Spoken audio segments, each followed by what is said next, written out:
Greetings everybody, welcome to my kiln shed on a cold April, I don't know if it's April the 4th, something like that. Got the door shut and I fired this kiln last Friday and you saw the short clip that I did with the first impressions. So I'm just over here with all the pots out now. Just come in a little bit for you to see. So basically all of these pots you see here on these shelves, these wearboards here, these 4 wearboards, 1, 2, 3, 4 plus a few extra, is what I can get into the kiln.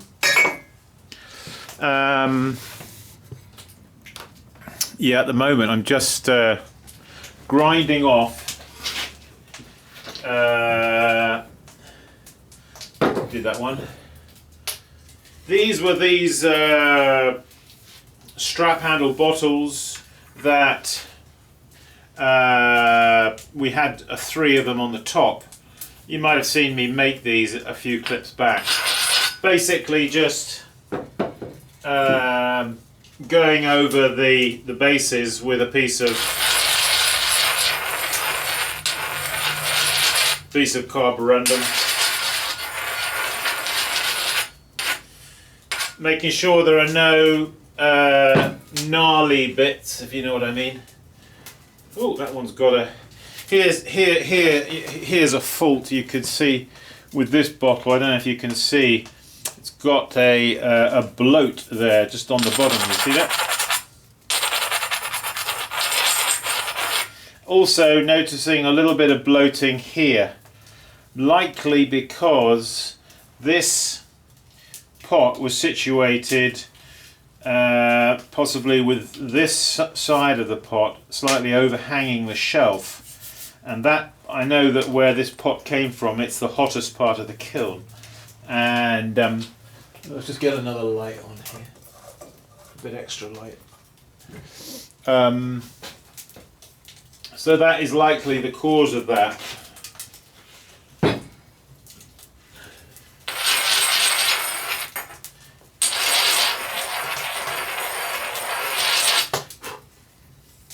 I think that I had another second actually.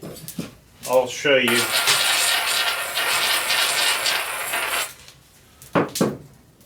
Yeah, okay, some more to do. So for larger pieces like this, I perhaps would use a carborundum stone like that. For smaller items like bud vases, and here's a couple of bud vases I just picked out. Let's get this camera a little bit over in more so we get a bit more natural light. Hang on, let me just move it over to here. And I can talk about the, I don't know if that's going to give us better light, but yeah, so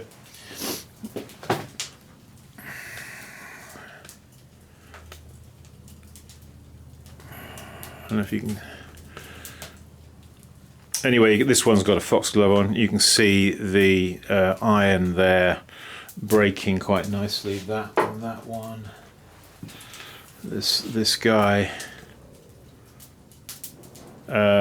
This one is dipped. You see, just like a couple of windows, as it were. And then there's just a brush decorated motif there. But these small ones, you see, you can really grind them off like this.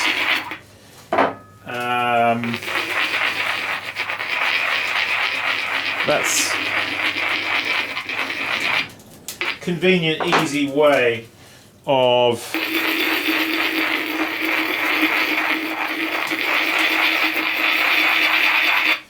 and you do want to grind them off, you know, the bottoms of your work, because they can have rather sharp, nasty. Not everybody does it though. Not everybody does it, no. Yeah, sorry about the light in here, folks. It's a little bit... I don't know if it is better over here, really, because the window's behind. All change! Oh, Simon, will you stop moving the camera around? We're getting dizzy. Back to here. Yeah, so do grind off your bottoms. So let me just talk about the kiln and the faults that were in this kiln, or the seconds, let's say. Here was a this picture. Can you see there? It's so I had that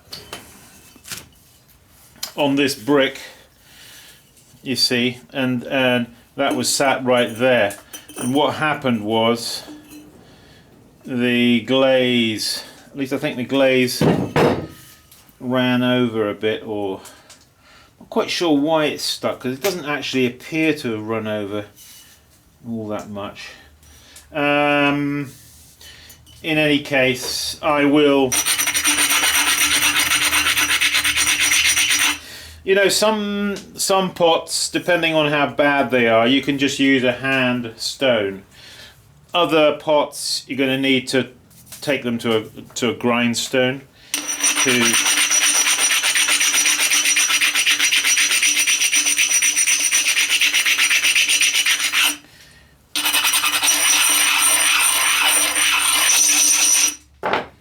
horrible noise, isn't it? Yeah.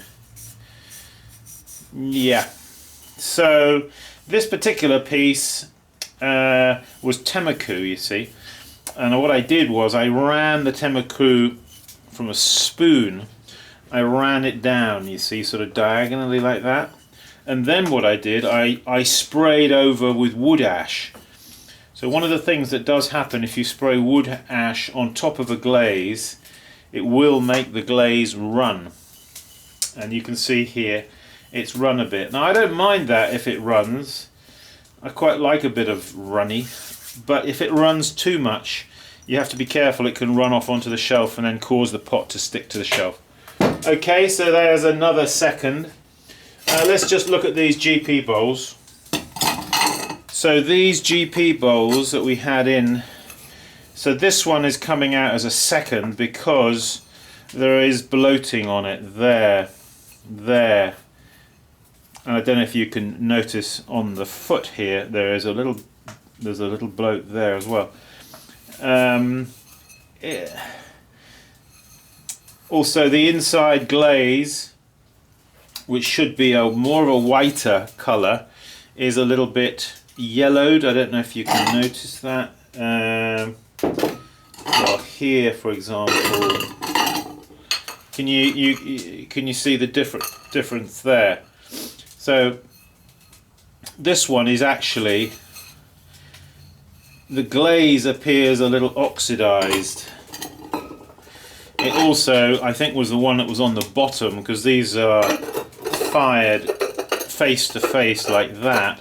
So this was the one that was underneath, and this is the one that got rather hot. Bloating can occur if you get too hot. Other than that, these guys, they came out okay. Again, we're going to grind all of those off. Alright, so yeah, I had a couple that came out like that were a little bit yellowy. Not that one. Was it that one? Anyway, there were a couple that were a little bit I wasn't very happy with. So they will be marked down as seconds. This was a little engraved dish that I did some time ago, and I was just playing around, and I don't know if I like it or not really. It's a little bit sort of fussy perhaps for me. It was cutting through, sgraffito cutting through the slip, you see, and then it had a white glaze over the top. And you might think, well, really, Simon, I don't see any white glaze over the top there. So because the iron is underneath, you see, the iron came through too strongly, too predominantly, Plus, because it's rather dark like this, you can just see a little bit of the white there. I don't know if you can notice that. So again, this was slightly oxidized. I'm looking at the clay body as well. I can see that it's a little bit oxidized. So there it is, what it is, you know. So let's just look at some of these. This was that little small bowl, celadon, cut with the potato peeler. A quiet piece. But yeah, I like quiet pieces actually. You see, when you look at that, it's kind of quiet, isn't it? Take one of these mugs. There's more going on, isn't there, visually? So when we talk about a quiet piece, what we mean is it's quiet in terms of it's not drawing undue attention to itself. This was one of those paddled pots that I did. Temaku, yeah, quite nice, quite nice. Varied, you see, hotter on one side than the other. Here, where the circle pattern hasn't come out so much on this side, not quite as hot as on this side here, where it's browner and not so black. But then that's quite nice, isn't it, to have a bit of variation. This piece was actually a very nice little number, let's say, if you want to call them a number. Temaku, fluted, and before I put him in the kiln, after I had the glaze on him, I just lightly, with my hand like this, just rubbed him over, you see, just very lightly, and then blew the dust away, you see, and that has come out. That's actually a really nice piece, you see. Well, for pieces that come out like that are very nice, you have to charge more, don't you? Because to get a result like that, I might have to make 10 of those to get one as good as that. So you've got to charge accordingly. Let's just talk about some of these guys. Yeah, quite a few tankards here, and I said to you that I wasn't all that happy because the pattern that I did with the brush was a little bit wishy-washy, and they were some were better than others. It's not a big deal.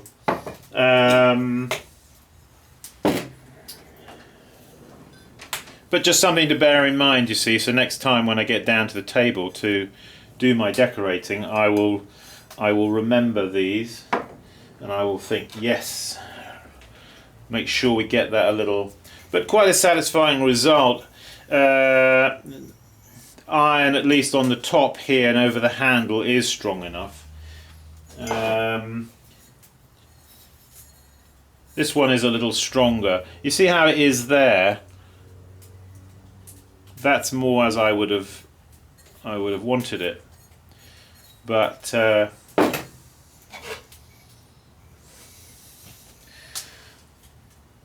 this is the celadon and this is the white glaze. Yeah, not bad, not bad. I mean, you know, that's the thing is, you see, you just got to be philosophical about these things a bit. Otherwise, you're going to get yourself in a right old. See, there's the one that was that maybe was the one we looked at that was on the top. Rather weak. We had some beakers that came out quite nicely. I think you'll agree. This is a style of mug that my dad used to make. We used to have it lower down. A sort of slightly flared beaker. Quite nice. They came out quite well. This is like a one-handled beaker, not a two-handle. Well, you can see the difference, can't you? Different style. Actually, very nice to drink out of a one-handle beaker. It's a good feel. So we've got quite a number of those. Another one there, another one there. Again, you see a little variety there in the decoration, in the iron. Getting the iron, you know, it to work as you want it. It doesn't always behave. Well, you know, because we're human beings, aren't we? And every brush stroke we dip it in the brush, it may be just slightly different. It's just this guy paddled with wood ash blown over the sort of shoulder part here. Celadon glaze on the inside. Yeah, quite nice, quite nice. Quite nice result there. What else? This guy. Well, this one, the story with this pot is that I glazed it, and after I glazed it I thought, ugh, that glaze looks a bit thin. Now if you've got an iron decoration underneath, which I did here have, you see, with a wax decoration, bisque fired, and then I'm dipping it in the white glaze, I need a sufficient thickness to get the kind of result that I wanted. So I dipped this one again just over the shoulder here, and you can see there, hope you can see that, the difference. You see here the lower part, thinner application, and then another application over the shoulder. Now if it had been that thickness all over, it would have been better. And I dipped it a second time, and then I wasn't quite sure really how it was going to turn out, so I thought I'll blow some wood ash over it, you see. So we did that, and I don't know if that was actually a really good idea, but you can see there what the wood ash, how it runs, you see how it's running down. I tried to redeem it by spraying wood ash over it, and I don't think it was a good idea. Yes, Simon, no, it was not. However, it is what it is. And I put that one in the kiln. So we've got some others to do, and I shall make sure I have the thickness of the glaze better. You know, these bottles, you see what happens to the wood ash, how it runs. And you see I had this lip on the bottom of the pot here, and that, imagine if I hadn't had that lip, this glaze, you see, would have run off onto the shelf, wouldn't it? In just about every case, in every case here, almost, yeah, even in that one as well, it has run down and it has stopped short of running off onto the shelf. Thank goodness. Otherwise we'd have had a right mess. Yep. Here's another one. You see, he's run down, but because of that there on the bottom, that caught the wood ash. So that was lucky, wasn't it? Yeah. So that's about it, folks. I just wanted to show you that, bring you up to date, as it were. And so yeah, please go visit my website, simonleachpottery.com. We do have workshops. They're pretty full up actually now. We've got April, May, June, July. They're pretty much all full. But after that, August, September, October, there's plenty of spaces available. Again, if you need a trim tool, I've got trim tools. I'm about to go pick some up. Actually, I would have gone and picked them up today, but the weather was not very nice, so I didn't. And what else? Yes, Skype. I was offering some Skype one-on-one webcam at the wheel tuition. I don't know if anybody's interested in that. And I did put a price up there for that back along, and I hardly got anybody interested in it. And I don't know, maybe I was asking too much. You just have to try these things, don't you, and see what happens, and if people take you up on it, or So I'm probably going to drop the price on that. Probably to, I've just got to do it by the hour, you know, and I have to be realistic about what I charge. Because, you know, it is time. It is time consuming to do it. But I think it could be worthwhile for somebody who wanted, you know, some at the wheel concentrated tuition. So yes, so I think we're going to bring down, I think it was possibly too high, but well, I mean, it's from my point of view as a potter, I suppose my best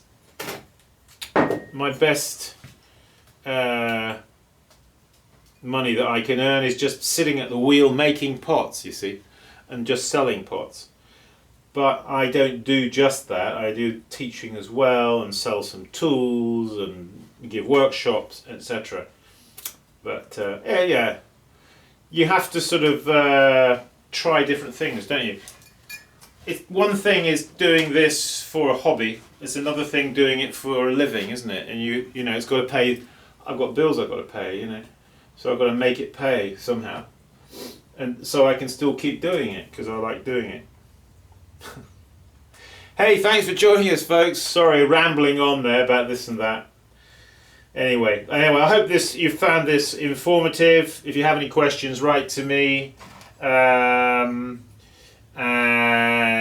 yeah, some of these pots will be going up on my website. Oh, here's one I didn't show you. This was shellac. You see, this is shellac on here. And then what I did was I glazed it, and then where the high spots were here, where the shellac was, I kind of clean that away. You see that there, and that's kind of interesting result, I think.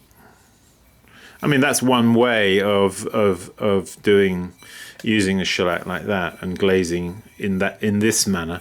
You could do it in many different applications, couldn't you? Yeah, that's quite a nice little celadon bowl. Okay, folks. Well, that's it. Thanks for joining us, and as always, keep practicing. I'll see you soon. Bye bye.